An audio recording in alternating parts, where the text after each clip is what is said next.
Caesarean என்பது கார்ப்பரேட்டின் சதியா?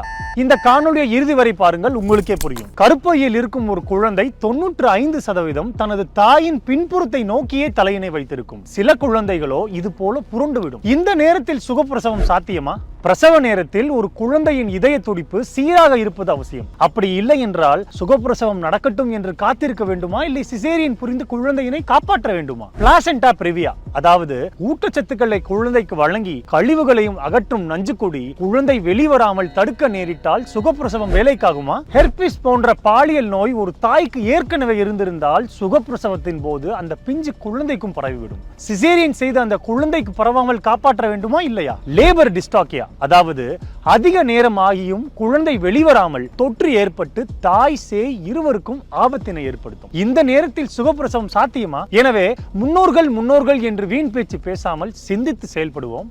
நன்றி.